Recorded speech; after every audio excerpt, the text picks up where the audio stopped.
Buenas tardes, muchachos. Hoy estamos a 11 de septiembre y vamos a hablar acerca de estado límite de falla, y esto va a ser tanto en eh, para suelos friccionantes como para suelos cohesivos. El estado límite de falla es un poco diferente al estado límite de servicio. El estado límite de servicio, de lo que platicábamos la vez anterior acerca de deformaciones, era cuánto se deformaba el suelo, cuánto se hundía. Existe que las normas nos dan un máximo dependiendo de la zona en la que estemos. Acá, en cuanto al estado límite de falla, cada suelo tiene su máximo, y para eso se toman gráficas de la prueba triaxial. Entonces, bueno, pues es un poco diferente. Vamos a utilizar las normas técnicas complementarias, vamos a utilizar algún ejemplo de prueba triaxial, y la intención es de que determinemos una resistencia del terreno en un suelo friccionante y una resistencia del terreno tal vez con las mismas dimensiones en un suelo cohesivo.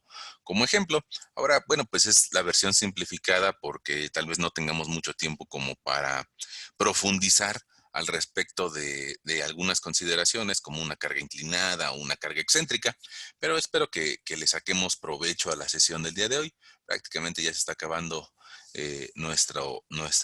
nuestras sesiones de recuperación, pero pues bueno, vamos a sacarle provecho.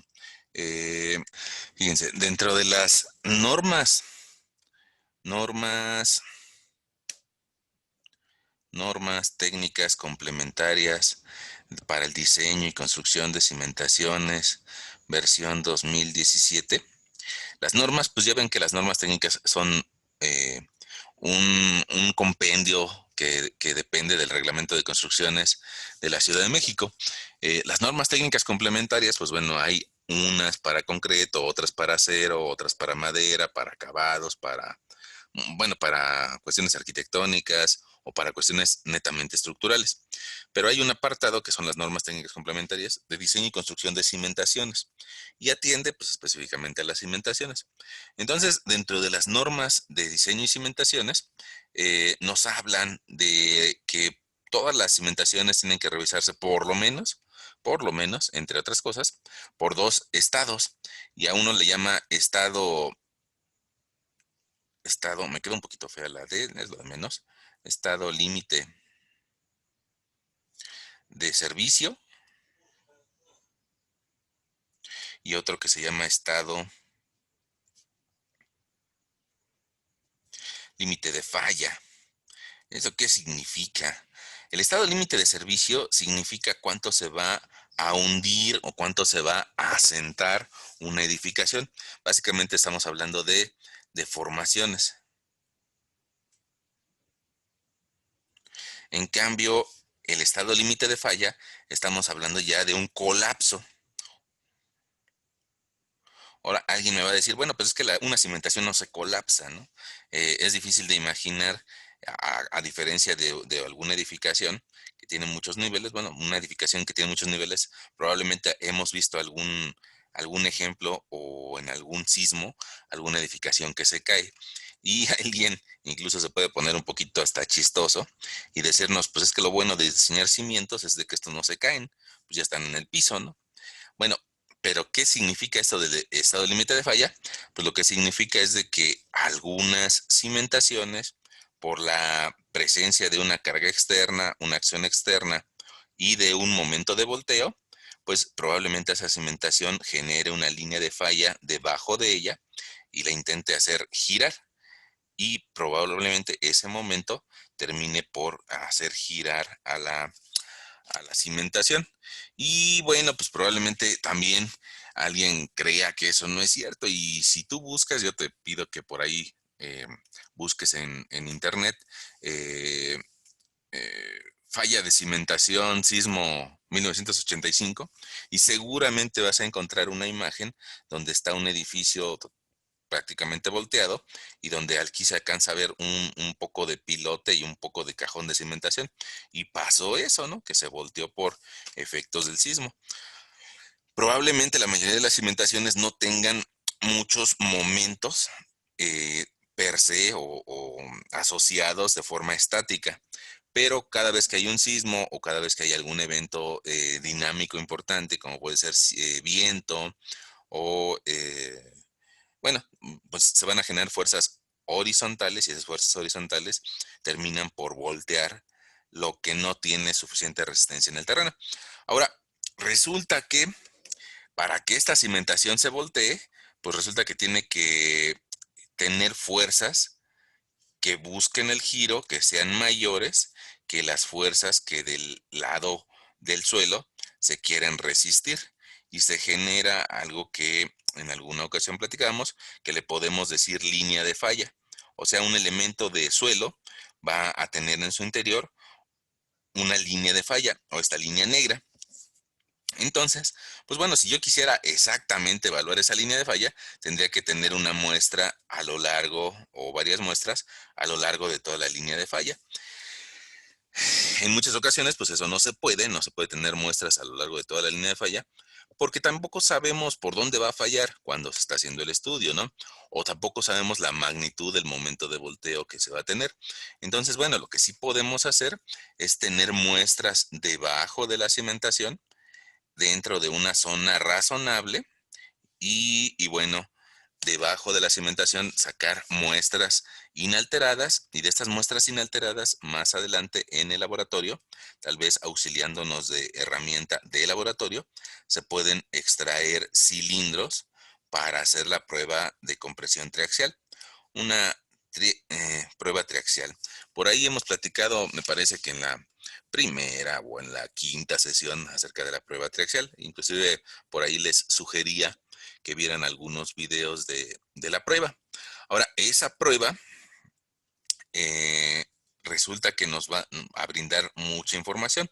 Por un lado, nos va a brindar tres, por lo menos tres, curvas esfuerzo de formación, donde para diferentes niveles de esfuerzo me va a arrojar diferentes niveles de deformación unitaria y a su vez, pues resulta que genera fallas diferentes. Ahora, aquí, pues tal vez algo importante. eh, ¿Qué módulo elástico considerar? ¿El primero, el segundo, el tercero? Bueno, pues va a depender de las condiciones que tenga el suelo en el sitio, ¿no? Si la primer prueba se desarrolla con un esfuerzo de confinamiento bajo y la segunda con un esfuerzo de confinamiento medio y la tercera con un esfuerzo de confinamiento mayor, pues habría que preguntarnos el suelo que quiero analizar, ¿bajo qué esfuerzo de confinamiento está en la naturaleza? ¿Se parece más al primero, al segundo o al tercero? Y en base a eso podemos nosotros tomar una decisión acerca de qué módulo de elasticidad usar para los cálculos que impliquen la elasticidad, es decir, estado límite de servicio. O sea, el módulo elástico nos funciona para analizar deformaciones, estado límite de servicio. Ok, ahora, más allá de eso, resulta que si yo le tomo el valor máximo que resiste el primer cilindro, pues puedo graficar un, un círculo de Moore. Con esa cota verde de máxima carga del primer cilindro, yo podría graficar un círculo de Moore. Y después, pues puede ser que yo tome la máxima resistencia que aguantó el segundo cilindro, ahora con un color fuchsia, seguramente que tiene más esfuerzo de confinamiento y ese nuevo esfuerzo de confinamiento probablemente me arroje más resistencia. Y el tercer cilindro que tiene un mayor esfuerzo de confinamiento, eh, déjame corregir el color porque no me gustaría que fuera rojo. Eh, el tercer cilindro que tiene un mayor esfuerzo de confinamiento, ahora en azul, pues también evidentemente que nos va a dar más resistencia. Ahora, nosotros decíamos que Moore y Coulomb se dieron cuenta de que ahí hay una tendencia de comportamiento y esa, pues sí podemos ocupar un color importante, un rojo, y tanto Moore como Coulomb se dieron cuenta de que había una tendencia. Esa tendencia nos describe una resistencia al esfuerzo cortante como un valor constante o una cohesión que leemos al inicio de la gráfica, más un esfuerzo normal, o sea, un valor de X, multiplicado por la tangente del ángulo de fricción interna, es decir, por la pendiente de la gráfica. Aquí tengo el ángulo de fricción interna. Más adelante, bueno, pues Terzaghi se dio cuenta de que en realidad no teníamos que utilizar el esfuerzo normal puro, sino que habría que utilizar el esfuerzo normal efectivo. Eh, Sin embargo, bueno, el planteamiento de Moore y Coulomb fue correcto. Ahora, ¿qué hacemos con esa ley? Pues resulta que esa ley o esa, y déjame cambiarle tal vez el color o señalizarla. Déjame englobarla en un colorcito verde. Esta ley resulta que se puede aplicar a la línea de falla. Y bueno, pues para aplicarlo en esa línea de falla, hay que tomar en cuenta cuánto va a medir esta línea de falla, qué tan profundo va a llegar. Ahora, si te pido ahí sí que lo consultes en el Bowles, en un libro que se llama Bowles, si fuera de tu interés, también no es a fuerzas. Si fuera de tu interés, en el Bowles nos hablan acerca de cómo dibujar esta línea de falla. Y resulta que esa línea tiene asociados, déjame devolverla a dibujar en otro sitio para que sea un poco más fácil de entenderle, quitando todas esas líneas que ya nos quitaron espacio. Bueno, fíjate, resulta que debajo de la cimentación se va a provocar una zona que se llama, que intenta hundirse de forma como bloque rígido. Entonces, esta primera zona nada más intenta bajar. La segunda zona eh, va a intentar girar y empieza con un radio base o un radio inicial, que es función del triángulo, es función de la forma que toma ese triángulo. Y después ese radio va a empezar a crecer y crecer y crecer y crecer de forma exponencial. Y ese crecimiento, en lugar de generar una circunferencia de revolución, gira eh, una superficie elíptica de revolución asociada, no sé si tú recuerdas tal vez al número de oro. Ok, bueno, probablemente lo recuerdes. Ahora, resulta que esa línea al final me va a generar unos nuevos ángulos y también los podemos bautizar. Si quieres lo bautizamos como ángulo beta, a este como ángulo beta, a este interno, voy a ponerlo de color azul, a este interno como un ángulo alfa y a este interno como un ángulo alfa. Terzaghi y Meyerov hicieron alguna investigación acerca de cuánto vale ese ángulo que se desarrolla debajo de la zapata y cada uno llegó a una conclusión. Terzaghi dice que ese ángulo alfa vale el ángulo de fricción interna del material.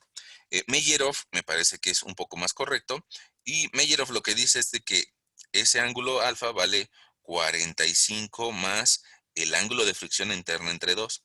Este ángulo de fricción interna es el de las pruebas triaxiales, fíjate, es este mismo, perdón por el zoom, pero es la pendiente de la envolvente de falla de los círculos de Moore. Ok, se llama ángulo de fricción interna. Y resulta que si yo tengo ese ángulo alfa en función del ángulo de fricción interna, puedo determinar fácilmente el radio inicial o el radio base. Y en el Bowles te decía que nos dan algún comentario acerca de que esta línea de falla se puede calcular, es cada uno de esos radios, se puede calcular como el radio base por la base neperiana elevada a la phi, a la teta tangente de phi. Bueno, ¿qué significa? Phi quedamos que es el ángulo de fricción interna.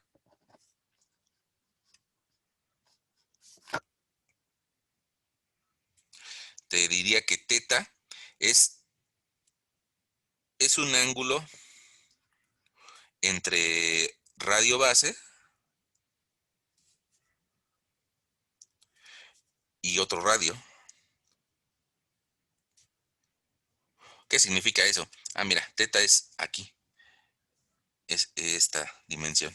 Y entonces nada más va a valer desde 0 hasta 90 grados.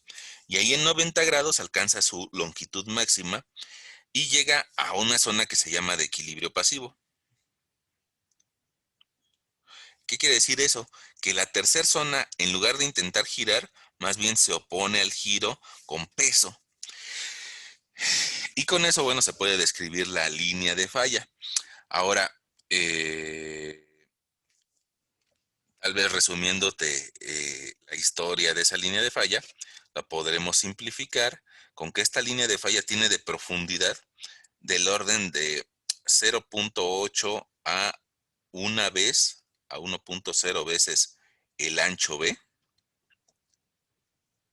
en arcillas. En arcillas son materiales finos con un ángulo de fricción de 0. Y esa línea llega a tener una profundidad del orden de 2.5 o incluso 2.8, un poquito más. Vamos a ponerle aquí 2.8. Puede ser desde 2 veces B para gravas y arenas angulosas.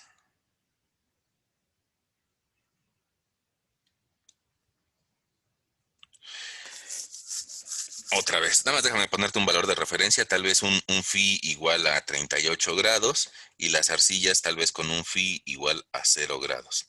Ok, entonces en ese rango de variación puede ser que la línea de falla se vaya más abajo o más arriba, pues dependiendo del ángulo de fricción interna. Entonces hay que obtener muestras de ese rango de profundidades. Puede ser que si mi zapata mide 1 metro, bueno, pues habría que investigar por lo menos hasta 2 o 2.8 metros abajo. Si mi zapata mide 2 metros, pues entonces habría que investigar hasta 5 o 6.10 metros abajo, ¿no? Entonces todo va a depender del ancho de la cimentación. Ok, ahora, algo importante, yo creo que vamos a remarcarla por eso, porque es importante, es de que esta línea de falla pues va a tener una longitud en función del ángulo de fricción interna. Va a ser más larga o más pequeña. Si el ángulo de fricción interna cambia, pues cambia la longitud y como lo que yo evalúo es el cortante que resiste esa línea de falla, pues entonces si mide más va a tener más resistencia. Eh, aquí ya te podrás dar cuenta que gravas y arenas tienen más capacidad de resistencia que las arcillas, porque su línea de falla va a ser más profunda. Eh, entonces, pues resulta que tanto la teoría de Terzaghi como la teoría de Meyerhof me dicen que yo puedo evaluar la resistencia de esta línea con una ecuación un poco grande, un poquito grande, ¿sale? Esa ecuación que maneja tanto Terzaghi como Meyerhof se parecen y prácticamente me dice que la resistencia última del suelo es función de muchos términos, de la cohesión por un factor NC, por un factor SC, por un factor DC, un factor de forma, de cimentación y de profundidad, más un término que depende de la presión que se genera en el suelo hasta el nivel de desplante por su respectivo factor de capacidad de carga, por su respectivo factor de forma y por su respectivo factor de profundidad, más un medio, un medio del ancho B por el peso volumétrico debajo del suelo, gamma 2, por sus respectivos factores de cimentación, de forma y de profundidad. Prácticamente esa es la ecuación que se le llama ecuación general o ecuación de la teoría de Meyerhof. La ecuación de Terzaghi es un poco más simple, no toma en cuenta los factores de forma y de profundidad. Sin embargo, bueno, prácticamente es la misma ecuación. Nada más que como Terzaghi te decía hace un momento, como Terzaghi considera que el ángulo alfa es igual al ángulo de fricción interna, y aquí se lo voy a escribir, según Terzaghi, pues entonces evidentemente queda una superficie diferente. Según Meyerhof, tiene otro valor. Entonces, pues resulta que tanto Terzaghi como Meyerhof encontraron sus propios valores de los factores de capacidad de carga NC, NQ y N gamma. Entonces, pues para que tal vez esto no sea nada más lo que dice este cuate que está hablando, sino que tú tengas alguna referencia donde buscar o donde involucrarte más con este tema, te voy a compartir ahora una pantalla en PDF de un texto que es bastante común, que por ahí creo que ustedes ya lo tienen, que se llama Fundamentos de Ingeniería Geotécnica del doctor Braja M. Das. Eh, Resulta que en este librito, si nos vamos al índice, parece que por aquí, eh, bueno, pues yo creo que vale la pena platicarlo hoy. Eh, Primero, pues vamos a leer en los primeros temas que nosotros platicamos en estas sesiones de recuperación, como origen y formación de suelos, después relaciones volumétricas, clasificación de suelos, como, como el sistema SUX, eso que muchas veces nos provoca problemas, el tema de compactación de suelos, eh, después vendrá conductividad hidráulica, que eso en estas sesiones no lo tocamos por la cuestión del tiempo, pero después ya viene esfuerzos en una masa de suelos, que eso sí lo platicamos. Esfuerzo efectivo, presión de poro y esfuerzo total. El tema de consolidación que, que me va a llevar a asentamientos por consolidación o deformaciones. Y aquí apareció un tema importante para el día de hoy, que es la página 228, que es resistencia al esfuerzo cortante. Este es un tema importante y yo creo que vale la pena que lo vayamos a esa página. 228, que te dice resistencia al esfuerzo cortante. Y por aquí ya nos habla acerca del criterio de Moore-Coulomb, que al fin y al cabo es una ecuación y que esa ecuación lo que resume es cómo se va a fisurar el suelo por consecuencia de las fuerzas verticales, horizontales y de esfuerzos cortantes. Y esa envolvente de falla de Moore-Coulomb pues está asociada a los círculos de Moore de los que por ahí te he platicado. Eh, la forma de determinarlo en el laboratorio, pues primero nos platica aquí Braja acerca de la prueba de corte directo y después nos habla acerca de la prueba triaxial. También te lo he platicado en algunas otras sesiones. Esta prueba de compresión triaxial, bueno, pues hay que medir deformaciones y resistencia. Probablemente aquí haya que leer unas 30, 40 páginas, pero pues bueno, es lo mismo que por ahí hemos platicado en algunas horas de video, ¿no? Eh, de forma genérica, si hago varios cilindros, me van a dar varios círculos de Moore que a su vez me van a generar valores diferentes de ángulo de fricción interna y de cohesión. Y bueno, por ahí les pido que le echen un ojito a eso si no les ha quedado claro, ¿no? Lo que les decía hace unos minutos, cohesión y ángulo de fricción interna. Eso venía en la página 228. Ahora voy a regresar aquí al índice con la intención de que busquemos el tema de, eso es resistencia al esfuerzo cortante. Después de resistencia al esfuerzo cortante, nos habla acerca de mejoramiento de suelo, si quisiéramos hacerlo, de exploración, técnicas de exploración de suelos, estabilidad de taludes, presión lateral.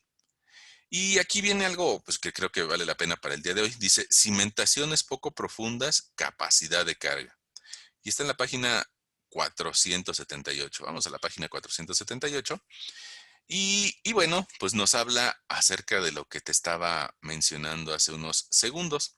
Mira, aquí con mayor lujo de detalle viene lo que yo te comentaba, que hay tres zonas debajo de la cimentación que van a intentar movilizar al suelo y generar un abultamiento externo.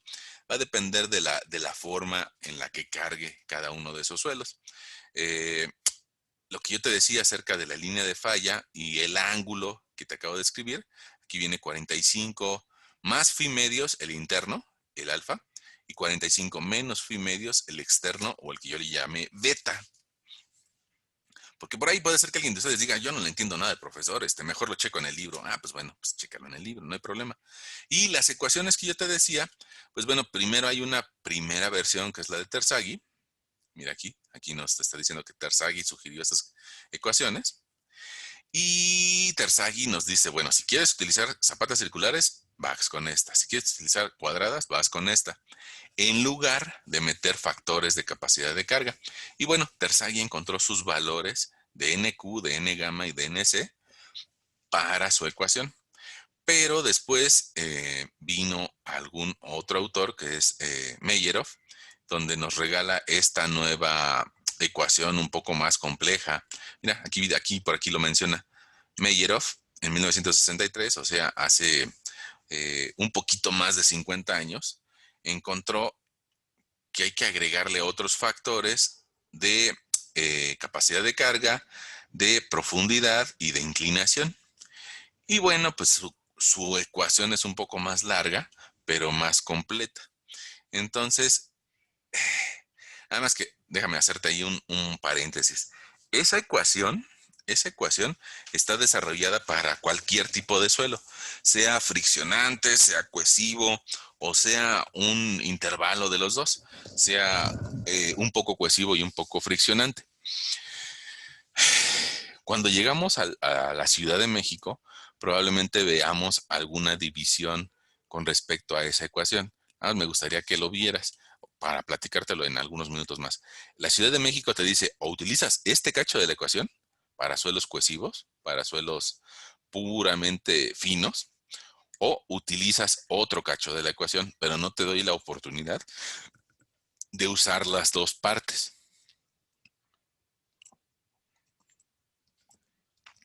La Ciudad de México nada más te permite utilizar una parte de la ecuación.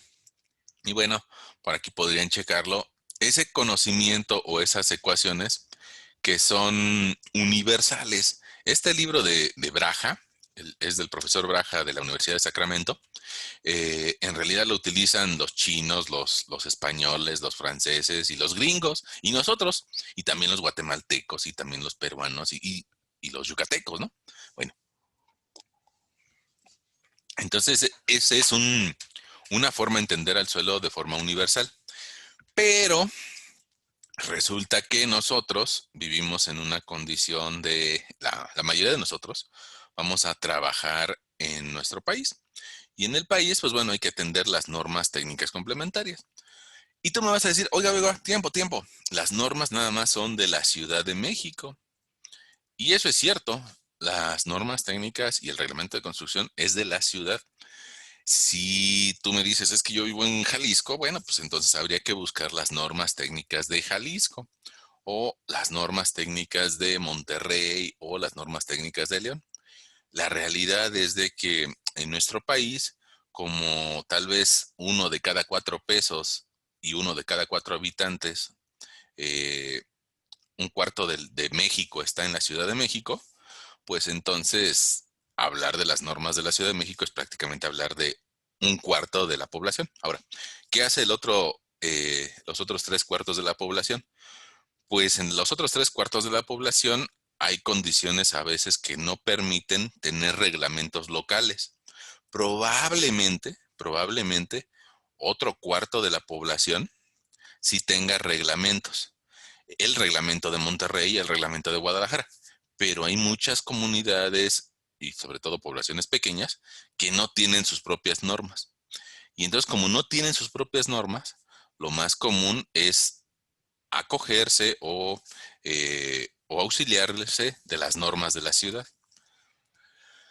Si bien es cierto que las condiciones no son las mismas, las normas de la ciudad son las que tienen más investigación. Entonces, por eso se pueden tomar como de referencia. Eh, bueno, y regresamos a lo que yo te decía al inicio. Pues bueno, las normas de la ciudad me dicen, tienes que revisar deformaciones y falla. Ojo, las deformaciones, chécate la sesión anterior y nada más te lo pongo como recordatorio. En zona del lago, si tienes vecinos, nada más te puedes deformar o nada más se puede hundir tu cimentación hasta 15 centímetros durante toda la vida útil de la edificación.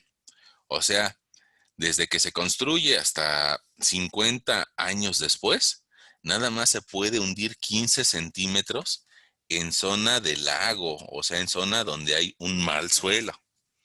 Pero si tu edificación está en zona de lomas, donde hay un buen suelo, nada más se va a poder hundir 5 centímetros.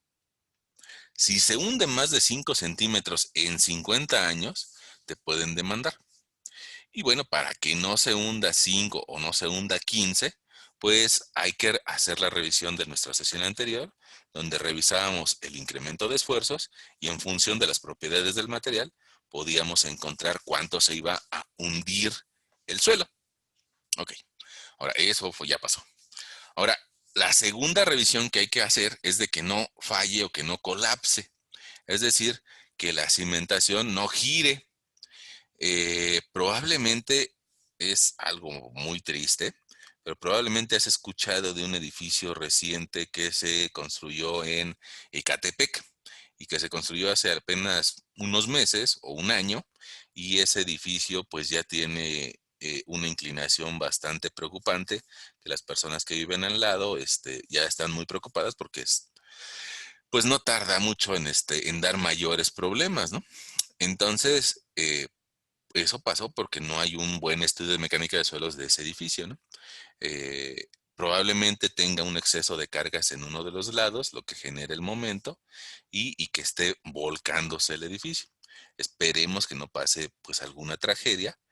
Y bueno, pues para eso el gobierno se supone que ya acordonó el edificio y bueno, tendrá que tomar las medidas pertinentes. Pero bueno, el día de hoy nos toca hablar de estado de límite de falla y, y entonces, pues hay que ver qué nos dicen las normas. Nada más quisiera adelantarte algo. Las normas me dividen a los suelos que yo voy a analizar en suelos cohesivos y en suelos friccionantes. Eso dicho en función del lenguaje que hemos ocupado en nuestras sesiones anteriores, los suelos friccionantes son los suelos granulares, o sea, los que yo siento el grano, como una grava o como una arena. Los suelos cohesivos son los suelos finos, es decir, los que no alcanzo a sentir el grano y que por lógica no friccionan entre ellos. Llámese arcillas y limos. Los granulares son arenas y gravas. Y para eso nos puede servir nuestra clasificación SUX. Bueno, ahora, las normas te dicen, si tienes suelos cohesivos, tienes que aplicar una ecuación. Y si tienes suelos friccionantes, tienes que aplicar otra ecuación. Vamos a verlo en el PDF de las normas. Ahora, probablemente ustedes, si están estudiando una carrera de arquitectura, pues ya tienen por ahí su reglamento, ¿no? Algunos de ustedes prefieren comprar el reglamento que te viene una cierta editorial, que incluso vienen a veces con ilustraciones. Quién sabe si estén bien las ilustraciones o no, pero viene con ilustraciones. Y algunos otros dicen, yo no quiero pagar para tener ese documento. Y como es una ley, pues debe de ser de acceso público. Entonces, si tú te metes a la página de la Sociedad Mexicana de Ingeniería Estructural, la SMIE, ahí vas a poder descargar tanto el reglamento como todas las normas técnicas complementarias. Son del orden de unas 700 páginas y te lo muestro en el archivo PDF. Fíjate, estas normas del 2017 son como 712 páginas, pero las puedes descargar sin tener que pagar un solo peso por, eh, por poder tenerlas, ¿no? Ahora, incluso si nosotros hubiéramos estado atentos a la publicación del Diario Oficial de la Federación, lo hubiéramos podido comprar en nuestro puesto de revistas el día 15 de diciembre del 2017. Pero bueno, pues eso ya pasó. Bueno, a costo de periódico lo hubiéramos podido comprar. Bueno, en esas normas, como es un acuerdo en el que se modificaron las últimas normas, las del 2004, pues entonces aquí nos menciona qué es lo que vamos a encontrar en las normas. Eh, yo te diría que podemos evitar las primeras 10 páginas y si vamos a la página número 10, bueno, aquí ya nos va a decir qué normas me van a presentar. La de diseño y construcción de cimentaciones, la de sismo, la de viento, la de acero, concreto, madera, mampostería y criterios. Ok, y vamos a la página número 10. Y aquí en la página número 10 ya me encontré las normas complementarias de diseño y construcción de cimentaciones. ¿Qué es lo que nos atiende el día de hoy? Ahora, igual, lo que hemos platicado en sesiones anteriores debe de cumplir con la normativa. Lo que hemos platicado acerca de hacer exploración del suelo, hacer una excavación, recabar una muestra y tomar muestras para llevarlas al laboratorio. Y eso hay apartados de la norma donde me dan algunos lineamientos para seguir. Ahora, viene algo aquí interesante, ¿no? Y dice seguridad. seguridad de las cimentaciones. Y aquí ya en la seguridad nos dice, chécate qué acciones le vas a considerar y qué factores de carga y resistencia le vas a considerar. Y también me habla de estos dos estados, límite de falla y límite de servicio. Está en el punto 3.3.1. Ok, pues vamos para allá. Verificación de la seguridad de las cimentaciones. Y resulta que me dice, cuando revises la falla, tienes que revisar que no flote, que no haya falla local y que no haya falla estructural. Ok, esa línea amarilla que tienes por ahí, que alcanzas a ver, te la leo. Dice, la revisión de seguridad de una cimentación ante los estados límite de falla consistirá en comparar para cada elemento de la cimentación, cada zapata o cada cajón de cimentación, y para todo el conjunto, la capacidad de carga del suelo con las acciones de diseño afectado por la capacidad de carga neta con un factor de resistencia y las acciones de diseño con sus respectivos factores de carga. Eso nos hace alusión a lo que los estructuristas le llaman LRFD, o sea, factores de carga y factores de resistencia. La resistencia del terreno la haces un poco más pequeña, las acciones que van a bajar como cargas las vas a hacer un poco más grandes. Hay personas que por ahí se quedaron ancladas a los factores de capacidad, los factores de carga viejitos, el 1.4 para carga viva y carga muerta. Y la realidad es de que ya cambiaron esos factores. Ahorita te platico. Ok, fíjate, dice que hay que revisar varias combinaciones. Eh, dice que hay que revises por lo menos esta combinación. Acciones permanentes más acciones variables. Con este tipo de combinación se revisará tanto estados límites de servicio como los de falla. Las acciones variables se consideran con su intensidad media para fines de cálculos de asentamientos. Para la revisión del estado límite de falla se considera la acción más desfavorable con su intensidad máxima y las acciones restantes con su intensidad instantánea. Ahí aparece algo interesante. Fíjate, hay que hacer varias revisiones, aquí nos dice. Dentro de esas revisiones que nos dice, nos está diciendo, fíjate, cuando tengas carga media,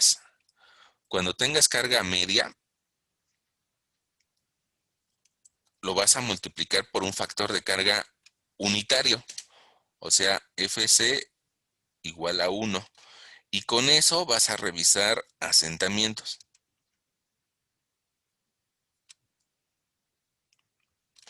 Y vas a hacer otra revisión con la capacidad de carga máxima y multiplicado por un factor de carga. Y para eso vas a revisar estado límite de falla. Y vas a hacer otra revisión donde vas a tener la carga viva accidental o cuando se presente un sismo y lo vas a multiplicar por otro factor de carga y también vas a revisar estado límite de falla, a diferencia del primero que era estado límite de servicio. Ok, entonces nosotros la sesión pasada no aplicamos factor de carga porque estábamos revisando asentamientos. Hoy sí nos tocaría aplicar un factor de carga, pero habría que preguntarse qué factor de carga. Y vamos a ver qué nos dicen las normas. Eso es para... Fíjate, aquí nos dice, factores de carga. Los factores de carga que deberán de aplicarse en las acciones para el diseño de cimentaciones serán los indicados en la sección 3.4 de otras normas, de las normas generales sobre criterios y acciones para el diseño estructural de las edificaciones, las normas de criterios. Y, bueno, bueno, vamos a las normas de criterios para que no nos perdamos.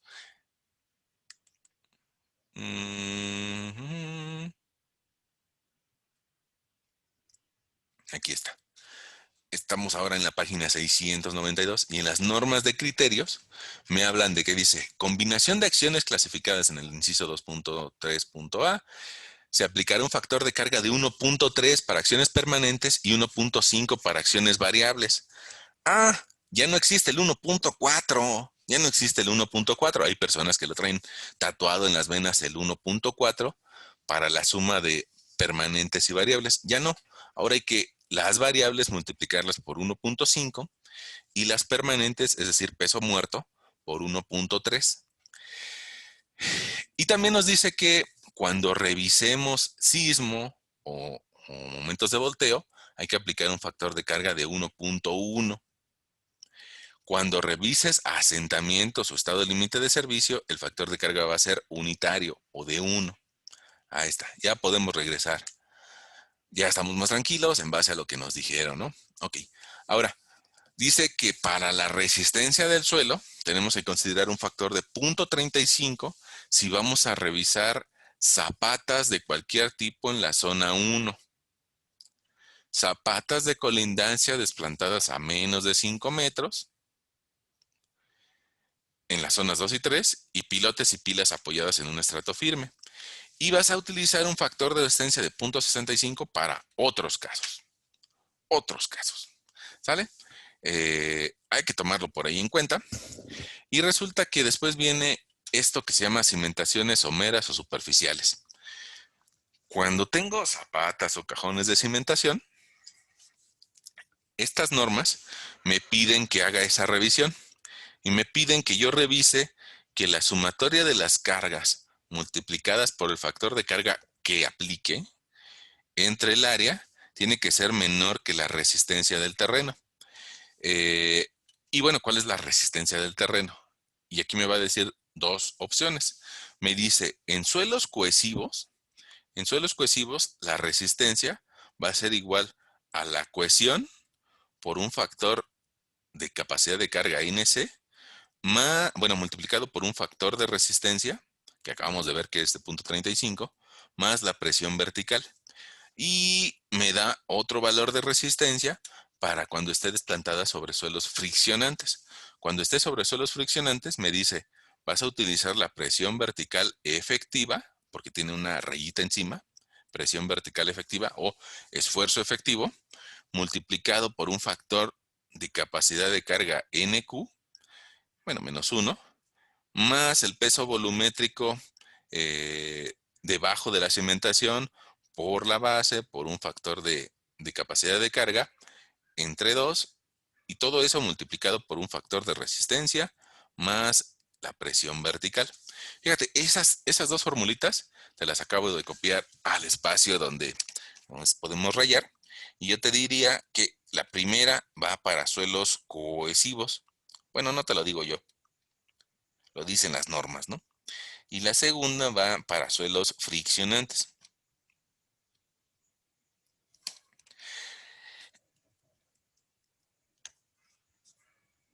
Ahí está. Ok. Ahora pues vamos a hacer algún ejemplito con esta información, ¿no? Vamos a hacer algún ejemplito con esta información. Para eso pues te voy a compartir una prueba triaxial y bueno, pues vamos a ver a qué valor nos lleva o qué valor nos arroja. Fíjense, vamos a hacer aquí algunos ejemplos.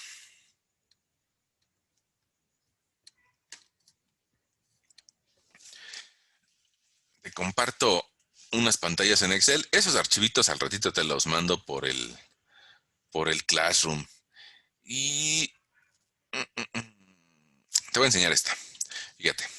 Este, esta prueba triaxial la hizo algún laboratorio, es de un predio ubicado en el norte de la ciudad y que sensiblemente el material que se tomó era una arcilla. Fíjate, aquí nos está diciendo el laboratorista. Es una arcilla de color café, algo amarillenta con poca arena fina. Es una arcilla, así lo describen. Entonces, los materiales que son arcillosos, pues nosotros decimos que son materiales cohesivos. Y para ese material cohesivo, pues era la primera fórmula que nos daban las normas. Para ese ejemplo de material cohesivo, te lo estoy anotando en la otra página, ahorita te lo muestro. Pues resulta que hicieron la prueba de compresión triaxial, aquí tomaron todos esos valores, que no son poquitos, que son bastantes, y te enseño como qué valores tomaron. Fíjate, ahí estamos. Dice que la muestra está tomada a 220 metros de profundidad, que está tomada del pozo a cielo abierto número 1. Aquí nos está diciendo dónde está tomada la muestra. Es una calle, te digo, al norte de la ciudad. Y para el primer cilindro tomaron sus diámetros en la parte inferior, en la media y en la superior. Con esos diámetros se puede encontrar un área media y y un peso volumétrico si me sé la altura del cilindro. Y puedo determinar, bueno, pues que tal vez ese tiene un peso volumétrico de 1.48. Si recuerdas los pesos volumétricos que nosotros consideramos para calcular esfuerzo efectivo y presión de poro, pues eran similares, 1.3, 1.35. Bueno, aquí está un poquito más alto, tal vez porque estamos en el límite de la zona de transición. Ok, y resulta que el primer cilindro lo ensayaron, le dejaron ir un confinamiento de 0.25 kilos por centímetro cuadrado de forma lateral al cilindro, de forma lateral, como confinamiento, y empezó a resistir carga, resistir carga, resistir carga, hasta un momento que falló. Y bueno, aquí el laboratorista nos indica de qué forma falló esa probeta, cómo falló la segunda y cómo falló la tercera. Y usualmente estos datos pues sirven para el proceso de cálculo del círculo de Moore, pero el círculo de Moore pues en esta página nos dan el resumen de lo que observó el laboratorista, ¿no? Fíjate, la primer muestra resulta que para deformaciones menores a 1 centímetro, menores a un 1%, pues tiene un comportamiento prácticamente elástico, la primera. Y después del 1% empieza a plastificarse hasta obtener una deformación pues bastante fuerte, tal vez incluso de 7%.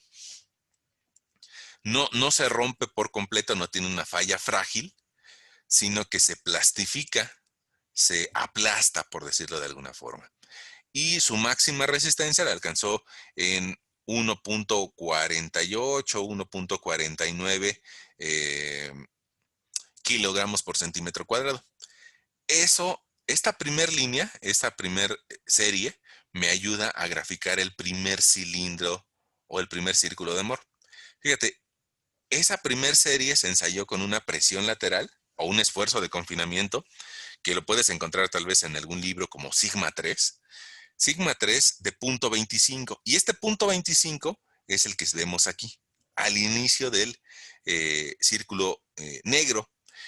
El punto 25, ese es sigma 3 o esfuerzo principal menor. Después, a ese punto 25, si yo le sumo 1.50, 1.49 de alto, pues resulta que voy a llegar tal vez a 1.75. Y ese 1.75 es donde acaba el primer cilindro o el primer círculo de Moore. 1.73 dice ahí. Y con eso se trazó el primer círculo de Moore. Luego, para una segunda muestra, que se ensayó con una presión de 0.5 kilos sobre centímetro cuadrado, esta segunda muestra, resulta que alcanzó más resistencia y prácticamente aguantó una deformación de 2 unidades porcentuales sin plastificarse, prácticamente. Y alcanzó una resistencia máxima, que aquí la estamos viendo, de 2.24. Entonces, ese segundo cilindro ensayado empieza en un valor de 0.5 y aquí lo vemos ahora de color fuchsia. Ese 0.5 es su valor inicial del círculo de Moore y va a crecer una altura de 2.24. Si tú sumas 0.5 más 2.24, me va a dar un total de 2.74. Y ese 2.74 es el que alcanzas a ver por acá. 2.74. Ahí terminó el segundo círculo de Moore. Y el tercer ensayo que se realizó, el tercer cilindro que se rompió, se ensayó con una presión de confinamiento de 0.75. Por eso empieza el cilindro azul en 0.75. Y bueno, a la hora de sumarle el valor máximo, que tal vez sea de 3.54, bueno, pues me llego a un valor final de 3.20, 3.19. Ahora, la teoría de Moore y de Coulomb es, digamos, teoría, ¿no? Es teoría. Y al ser teoría, pues es bonita. Inclusive hay un chiste de niños que dice, bueno, pues, ¿tú dónde quieres vivir cuando seas grande? ¿No? Y dice, pues yo quiero irme a vivir a teoría, ¿no? Porque en teoría todo es bonito. La realidad es de que no todo es bonito, en la teoría sí.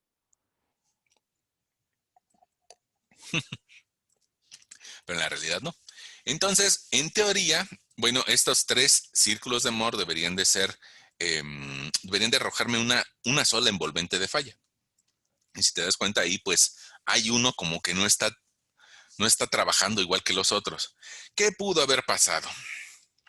Pues resulta que ese cilindro que aguantó menos, por alguna razón de la naturaleza, probablemente tenía algunas gravitas o algunas arenas que facilitaron que fallara antes.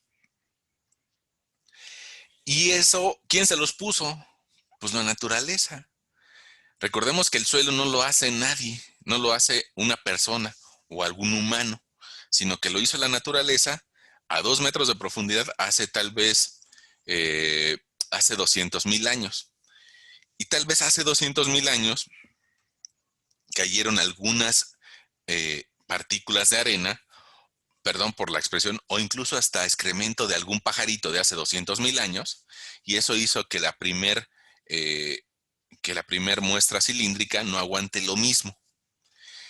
Y hay que tomar una decisión, hay que buscar o unir el cilindro inferior con la línea morada y generar una envolvente mucho más vertical que tal vez me reporte un ángulo de fricción interna de unos 40 grados, o unir el círculo 2 y el círculo 3.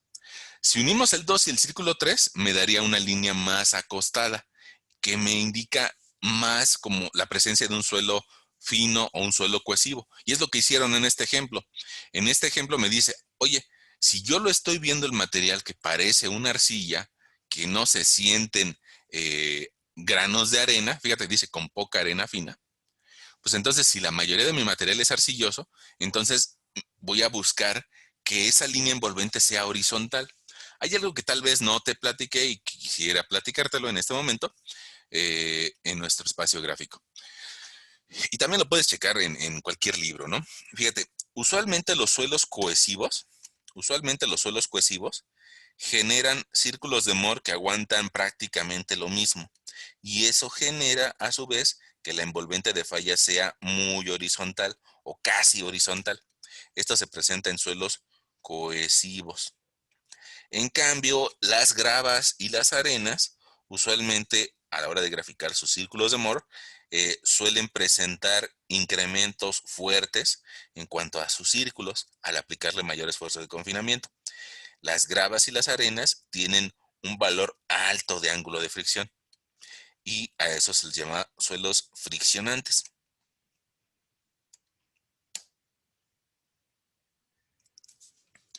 Eh, si buscas la literatura tal vez gringa, a estos suelos friccionantes les dicen suelos cohesionless o sin cohesión.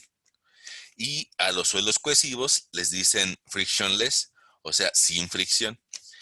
Bueno, nosotros tal vez no hablamos en un lenguaje negativo, sino más bien hablamos de suelos cohesivos que tienen como principal capacidad para cargar la cohesión, y suelos friccionantes que tienen como principal capacidad para cargar el ángulo de fricción interna. Otra vez, eso es en teoría, ¿no? En realidad, pues, los suelos, pues no los hizo, no saben clasificarse por sí solitos, y en muchas ocasiones, pues voy a tener un suelo cohesivo friccionante que tenga una parte de suelo cohesivo y una parte de suelo friccionante. Y entonces, en ese momento, si atiendo lo que me dicen las normas mexicanas o las normas de la Ciudad de México, pues yo soy el que tengo que tomar la decisión sobre si lo considero un suelo cohesivo o si lo considero un suelo friccionante. ¿Eso en qué va? ¿En base a qué? A lo que observe. La muestra que sienta entre mis dedos de forma física, probablemente yo la perciba como un material fino o un material cohesivo, o la perciba como un material granular o un material friccionante. De forma conservadora, yo creo que conviene más considerar los suelos cohesivos, si tuviera esa duda. Lo que pasa en la ecuación de capacidad de carga es de que el ángulo de fricción interna hace que crezca muy rápido el valor de resistencia. Bueno, ahora regresemos a nuestro ejemplito. Fíjate, entonces, esta muestra, que probablemente lo más seguro es de que tú no la conoces, no la has visto, pero ahí el laboratorista me está diciendo que es una arcilla. Si me está diciendo que es una arcilla, pues hay que buscar la envolvente que me genere una línea más acostada. Y bueno, de aquí ya podría yo leer una cohesión de 7.1 toneladas por metro cuadrado, cohesión igual a 7.1 toneladas metro cuadrado, y un ángulo de fricción interna de 16 grados. Me gustaría nada más revisar en esta hoja a ver si nos dice el laboratorista algún peso volumétrico. Y sí, en la parte de abajo nos da esos valores de los que platicábamos por ahí de nuestra segunda sesión.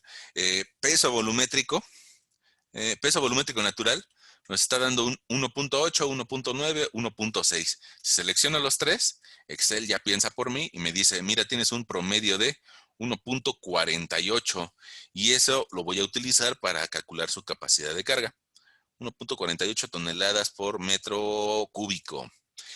Si fuera de mi interés, incluso aquí puedo leer con qué grado de saturación viene la muestra o qué relación de vacíos tiene. La relación de vacíos ya ven que está asociada a la deformabilidad. El contenido de agua también pues está asociado un poco a la deformabilidad.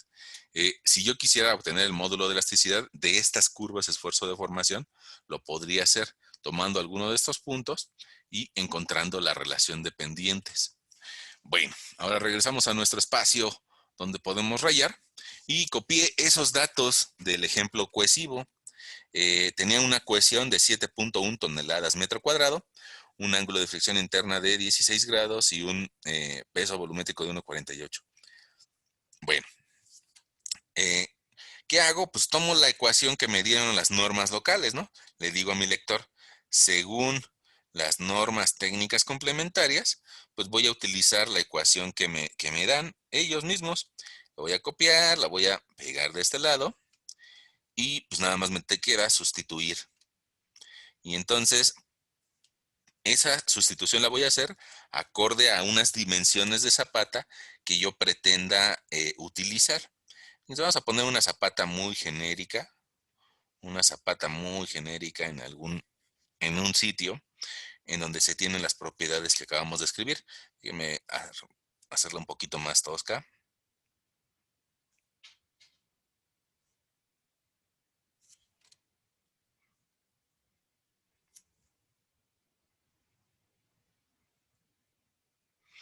Ahí está mi zapatita.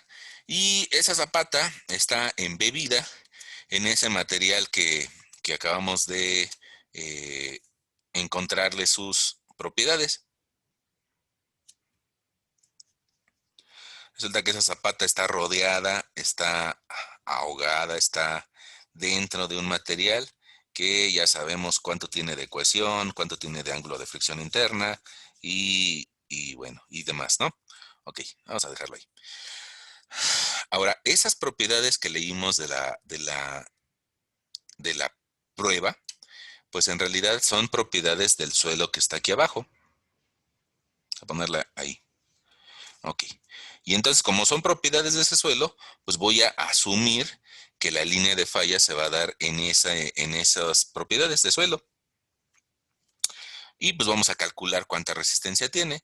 Dice por ahí mi ecuación que la resistencia va a ser igual a la cohesión, que ya la tengo, 7.1 toneladas por cada metro cuadrado, multiplicada por un factor NC. Ese factor NC es función del ángulo de fricción interna. Eh,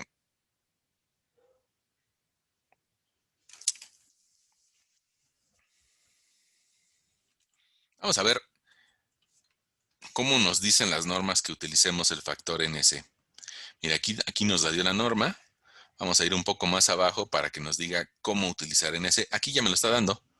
Me está diciendo que si yo quiero calcular NC, utilice 5.14. 5.14, lo estoy escribiendo en el otro espacio nada más para que lo tengamos como referencia, por la multiplicación de 1 más 0.25 de la relación de profundidad DF entre el ancho de la cimentación, más una relación geométrica de 0.25 veces el ancho de la cimentación entre su largo. Y de esa forma puedo calcular NC. Ok, regresamos, ya la copié. Y pues habría que proponerle unas dimensiones a esta zapata. Vamos a suponer esta zapata genérica, vamos a considerarle una base de 90 centímetros, 0.90 centímetros, que esté desplantada a una profundidad DF de 0.60 metros.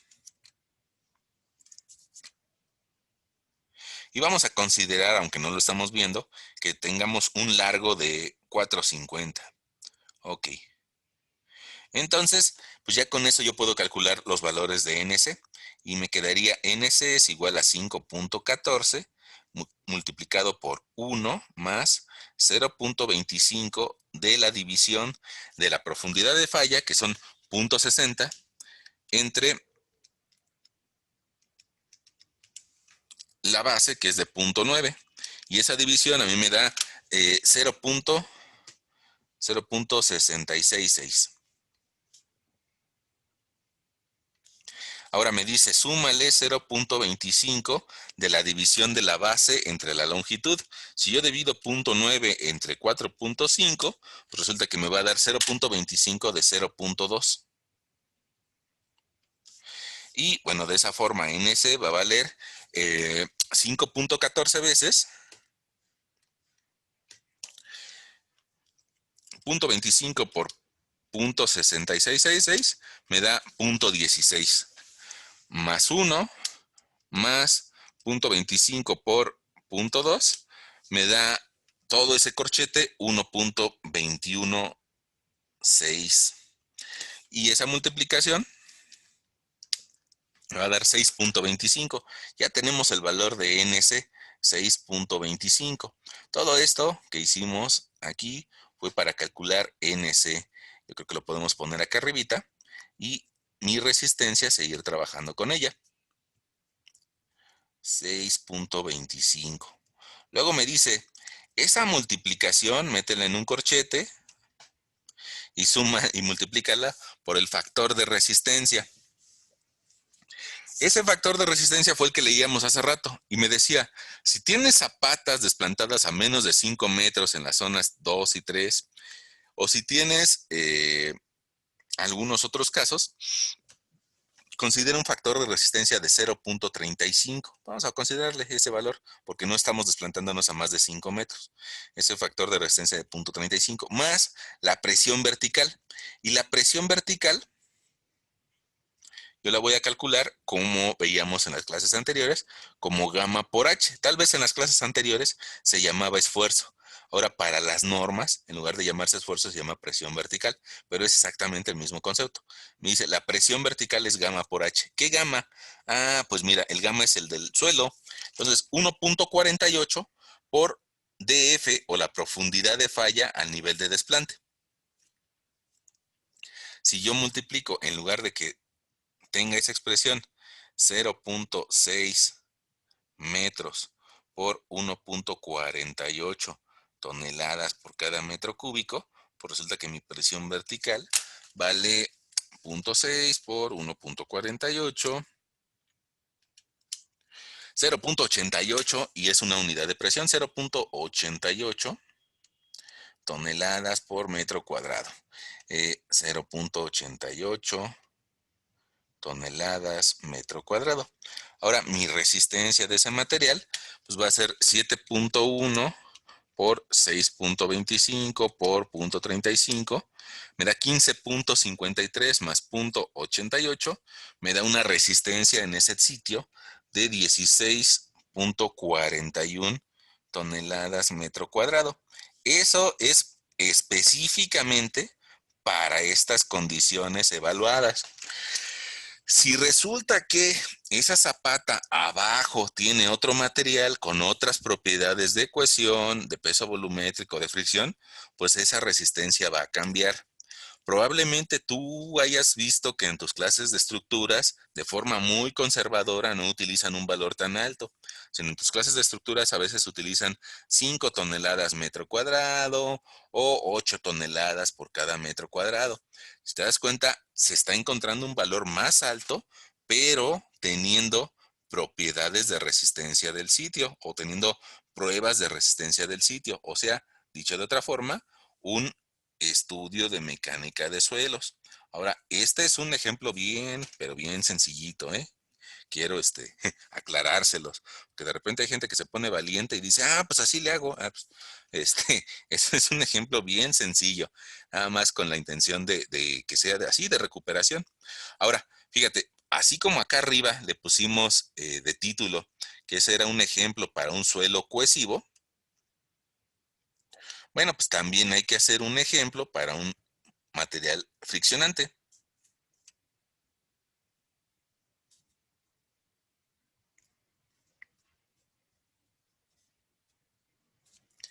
Y para eso te voy a compartir otra, otra prueba. Ahora sí, vamos a dejarlo. Ok, ahora vamos a considerar la misma zapata, pero ahora desplantada en un material friccionante. Entonces voy a copiar esta misma zapata y la voy a pegar aquí abajo. ¿Por qué? Pues porque tal vez el cuate quiso hacer lo mismo, ¿no? El, quiso duplicar la misma zapata en diferentes sitios, las mismas dimensiones, nada más que en el otro sitio tengo otra prueba triaxial. Y para eso no voy a utilizar la que estábamos usando hace algunos minutos, inclusive vamos a cerrarla. Al rato te la comparto en Classroom. Eh, y guardar. Y ahora vamos a usar otra prueba triaxial. Fíjate, este es de otro laboratorio que presenta sus datos de otra forma. Lo que el otro laboratorio yo te enseñaba que tenía muchos datos tomados para un primer cilindro, para un segundo y para un tercero en una sola hoja. Aquí pues quieren vender información y te lo venden de una forma más bonita, ¿no? Me vende toda su información, me vende incluso alguna gráfica completa de gráficas, esfuerzo de formación. Y la historia es la misma que te platicaba hace un rato, ¿no? una, un primer cilindro que se ensaya con un cierto esfuerzo de confinamiento, un segundo y un tercero. Lo más seguro es de que este laboratorio, aquí en la parte de abajo, nos diga, mira, con qué presión lo ensayaron. Déjame hacerle zoom para que lo veamos todos. Aquí nos está diciendo presión lateral o presión de confinamiento de punto 25, punto 5 y 1. ¿Por qué? Bueno, ya ven que tenemos poquito tiempo. ¿Por qué le decimos presión lateral? Porque en el sitio ese suelo tiene presión lateral y entonces hay que tratar de igualarla para tener valores compatibles.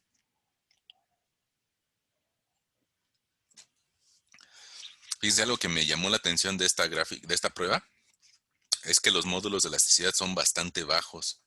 Son bastante bajos como para tener 19 grados de fricción. El peso volumétrico, déjame copiarlo para ahorita ocuparlo en nuestro ejemplo. Ese peso volumétrico nos está dando de 1 vamos a seleccionar las tres, 1.68 1.68 toneladas por cada metro cúbico. Ahí nos lo están presentando en kilogramos por metro cúbico. Nada más hay que recorrer el cero, ¿no? Ok, vamos a ver nuestros círculos de Moore. Y... Mmm, bueno, aquí voy a permitirme, borré ese dato con la intención de que lo consideramos como un material granular. Entonces, si te das cuenta en esta gráfica, tal vez sí alcanzamos a ver una tendencia de los tres círculos de Moore con una misma envolvente. A veces, bueno, no está tan exacto, ¿eh? Fíjate, si le hagamos un zoom aquí, probablemente vas a ver que no acaba de pasar por los tres círculos o que debería de ser un poquito más abajo para que sea tangente a los tres círculos. pero bueno, vamos a considerar como que está bien. Y aquí nos está dando un valor de cohesión de 0.32 y un ángulo de fricción de 19 grados. Déjame te lo anoto en la otra pantalla. Un ángulo de fricción de 19 grados y una cohesión de 3.2 kilos, 3.2 toneladas por cada metro cuadrado o 0.32 kilogramos por centímetro cuadrado. Ya ven que hay que hacer la conversión de unidades. Fíjense, ya me voy a regresar a mi pantalla y voy a considerar que de ese suelo, de ese ejemplo, vamos a tomar la parte granular. Vamos a hacer lo que cargue con esto y vamos a olvidarnos de la parte cohesiva para considerar que es un suelo friccionante.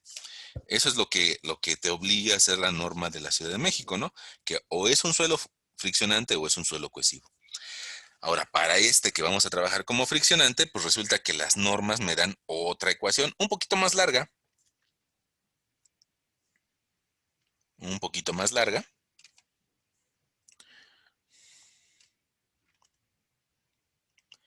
Vamos a ponerla por acá. Ahí está mi ecuación. Ok. Y hay que ir encontrando esos valores. Entonces yo creo que nos conviene preguntarle a las mismas normas cuánto debemos de utilizar como factor NQ. Y las normas tienen la respuesta. Yo te voy a cambiar de pantalla para que lo veamos y mientras tanto la voy a ir copiando en la otra pantalla. Fíjate, las normas en la página 23, me parece, o 22, aquí dice cómo debemos de considerar el factor NQ. Y pues bueno, nos lo está dando una fórmula que dice que utilicemos la base neperiana elevada a la pi tangente de phi. Y que después ese valor de la base neperiana elevada a algún cierto valor, lo multipliquemos por la tangente cuadrada de 45 más phi medios. Ya que estamos por acá, yo creo que vale la pena que veamos la ecuación de abajo, que nos dice que el factor n gamma lo ocupemos igual a dos veces el valor de nq, dos veces el valor de nq, más 1 por la tangente del ángulo de fricción interna, el ángulo phi. Ok. Fíjate, ya te la copié a la otra pantalla. Ya te la copié a la otra pantalla. Y me gustaría que vieras un renglón en letras chiquitas que trae las normas. Nada más porque alguna vez ya me tocó leerlo. Y que veamos ese renglón en letras chiquitas. Dice, phi es el ángulo de fricción interna del material que se define más adelante. El coeficiente NQ, ojo, con letras chiquitas, el coeficiente NQ se multiplicará por 1 más B en L tangente de phi para cimientos rectangulares y por 1 más tangente de phi para cimientos cuadrados. En general, pues es la función de arriba, ¿no? Porque los cuadrados, pues es una cuestión particular de un cimiento rectangular. Entonces, eso te lo voy a escribir con color fuchsia para que sea las letritas chiquitas que nos dice que debemos de hacer. Dice que lo multiplique por 1 más la relación B entre L por la tangente de phi. Ok, eso, eso no es NQ, sino es el coeficiente NQ lo vas a multiplicar por esto, que en realidad es un factor de forma. Eso te lo escribí acá, pero ojo, el color fuchsia no es NQ. ¿Y eso por qué te lo digo? Pues para ocuparlo en la ecuación de abajo, ¿no? Ok, vamos a ver cómo lo podemos resolver. Si yo, luego yo le tengo cierto temor a estas calculadoras que son de aplicación, porque hay veces que no dan lo que daría una calculadora científica como tal, pero pues me gustaría llevarlos a que lo vean, ¿no? Entonces, y puede ser que nos funcione. Eh, si yo quiero utilizar la base neperiana, lo que yo tengo que hacer es ocupar la segunda función de la tecla del logaritmo natural. Entonces voy a escribir Shift y luego la segunda función del logaritmo natural. Creo que no me entendió. Ahí está. E a la algo. Si yo le pongo E a la 1, pues me va a dar la base neperiana, ¿no? Probablemente la recuerdes de la vocacional o del CONALEP o del Basiquieres o bueno, donde hayamos ido, ¿no? Es 2.71, 82, 81, 82, es como un número pi. Es un número irracional, dirían los matemáticos. Entonces, ahora, en lugar de que sea e a la 1, quiero que utilice e a la pi por la tangente del ángulo de fricción interna, es decir, por mm, la tangente de 19 grados. Y resulta que me da un valor de 2.94. Ese va a ser mi primer paréntesis. Voy a escribirle por acá, en color negro. ¿Por qué en color negro? Porque eso sí es NQ, ¿sale? NQ. En color negro me va a quedar 2.94, 97.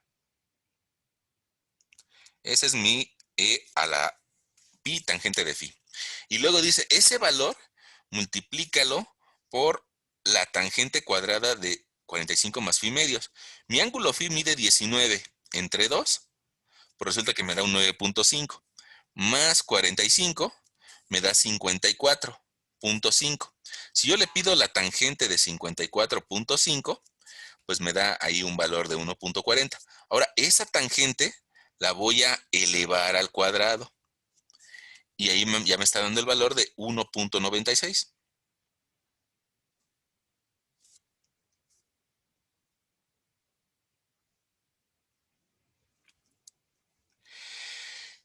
Todo esto me va a dar como resultado NQ.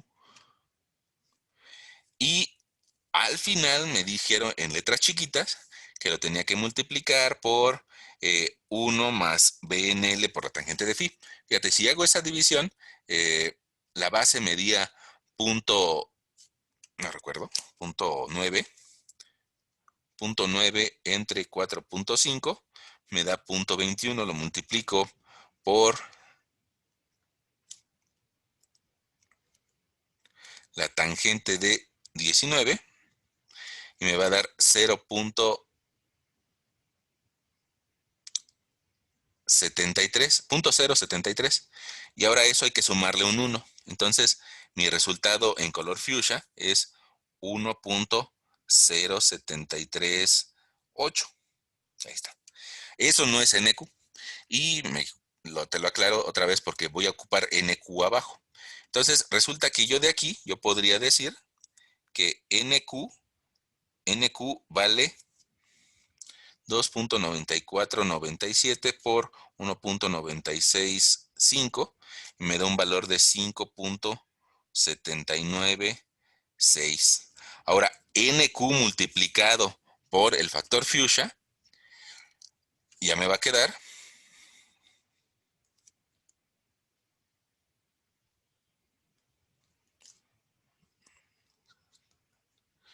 6.224. Ahí estamos. Ahora, ¿por qué insistí en colocar un NQ negro que no está multiplicado por el factor de carga? Bueno, pues para utilizarlo a calcular N gamma. Y resulta que N gamma tiene un valor de 2 veces NQ, que valía 5.796. Ese valor más 1 hay que multiplicarlo por 2.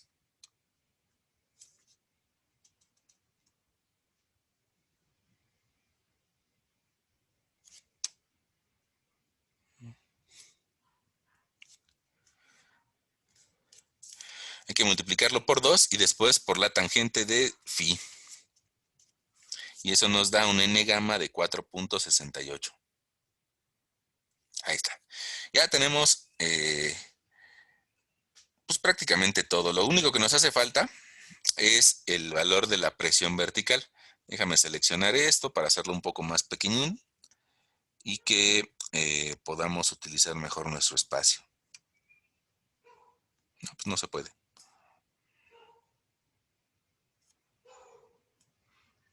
Me parece que me encimo con el 2 de arriba y no quisiera. Ahí está.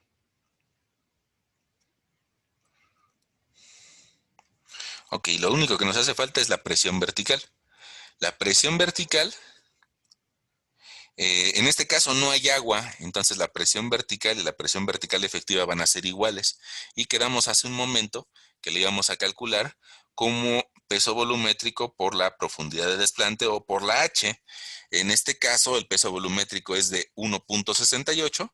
Voy a multiplicar 1.68 por una profundidad de desplante de 60 centímetros o 0.6 y me va a dar una presión de 1.0008.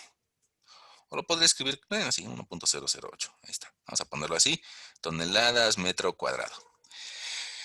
Resulta que ya tengo todo para triunfar, ¿no? Entonces, con eso que tenemos todo para triunfar, pues ya nada más hay que sustituir. Si quieres, te lo sustituyo en color azul para que sea más fácil de identificar. Y te lo escribo.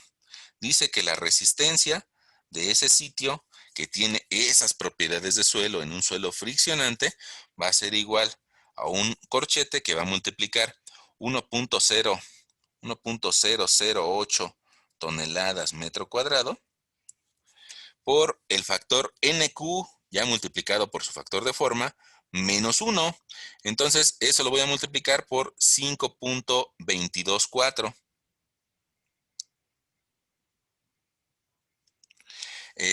Después de hacer esa operación voy a sumarle un segundo término que es gamma B n gamma. Gamma, gamma tiene un valor de 1.68. 1.68 toneladas por cada metro cúbico. Lo voy a multiplicar por B, que tiene una dimensión, me parece que de 90 centímetros.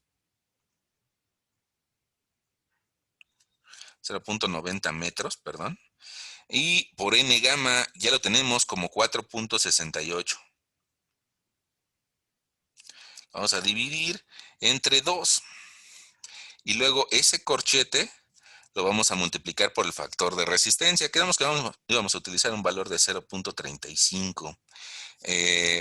Más la presión vertical a nivel de desplante, más 1.0008 toneladas, perdón por el zoom, toneladas metro cuadrado. Ahí está. Ahora, toda esa expresión, pues hay que empezar a resolverla. Yo creo que lo que nos conviene es primero hacer el corchete.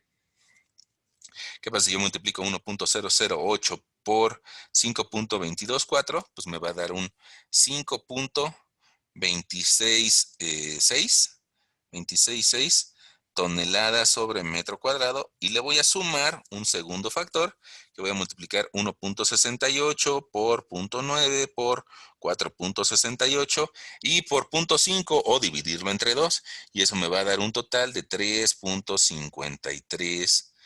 8. Igual, si yo multiplico estas unidades toneladas metro cúbico por metros, me van a quedar unidades de presión o toneladas metro cuadrado. Cierro mi corchete y ese valor lo voy a multiplicar por 0.35 y le voy a sumar un valor de 1.208 toneladas por cada metro cuadrado. Mi resistencia en ese sitio, con esas propiedades, pues resulta que va a ser la suma de 5.266 más 3.538. Eso me da 8.804 y eso lo voy a multiplicar por 0.35 y me da 3.08. Le sumo de una vez más 1.008 y resulta que la capacidad de ese terreno es de 4.08 toneladas por metro cuadrado. Si te das cuenta, esta capacidad es bastante pequeña, es muy poquita. Crítica, crítica. ¿Por qué es tan poquita? Porque no está considerando la parte cohesiva y la parte friccionante. Nada más está considerando la parte friccionante. Lo que yo te podría comentar al respecto es de que si no consideráramos las normas locales y consideráramos la teoría de capacidad de carga de Meyerhof, déjame te la copio, para que hagas un análisis tú. Fíjate, esta ecuación en realidad toma en cuenta la capacidad cohesiva,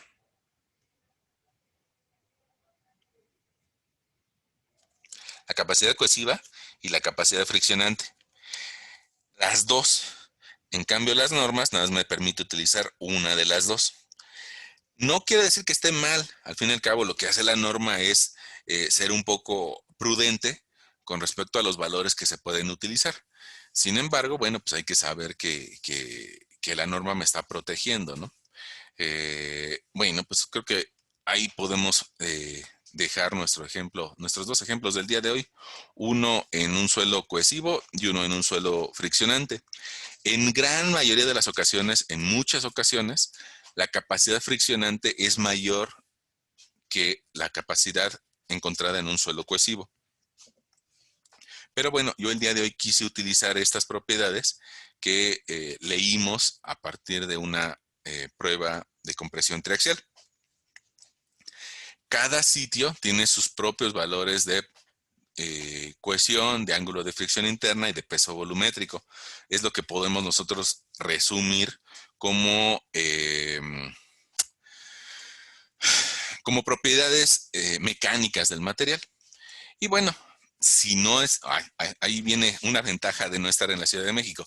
Si estás tal vez diseñando una cimentación en un poblado de Hidalgo, pues no tienes por qué respetar las normas de la Ciudad de México y podrías ocupar toda la resistencia friccionante y cohesiva del material, utilizar todos los términos. Sin embargo, bueno, si estamos en la alcaldía Miguel Hidalgo o en la alcaldía Azcapotzalco, pues hay que cumplir lo que dice la norma, ¿no? Lo mismo pasa, pongamos, cuando nosotros vamos manejando, ¿no? Probablemente en una carretera de Hidalgo, pues no haya semáforos y podamos manejar a la velocidad prácticamente que queramos. En cambio, en la alcaldía Miguel Hidalgo o en Azcapotzalco, pues hay que respetar la norma de velocidad de la zona, que bueno, pues la gran mayoría de las calles andan en 50 kilómetros por hora. Lo mismo pasa en provincia, ¿no? Si no hay un semáforo, bueno, pues puede seguir avanzando.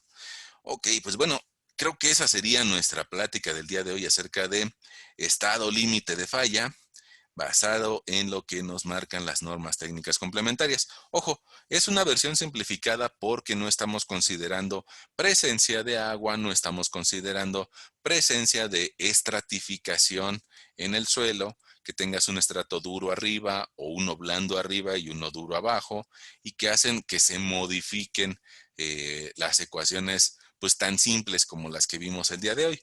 Pero pues bueno, para considerar esas condiciones con agua, con una cimentación con carga inclinada, pues habría que dedicarle un poquito más de tiempo. De todas formas, pues creo que todavía nos queda por ahí alguna sesión para platicar acerca de otros usos de las propiedades mecánicas. Y pues bueno, esa sería nuestra sesión del día lunes. Yo creo que por hoy lo podemos dejar aquí, pero si tienen alguna duda, pues la resolvemos.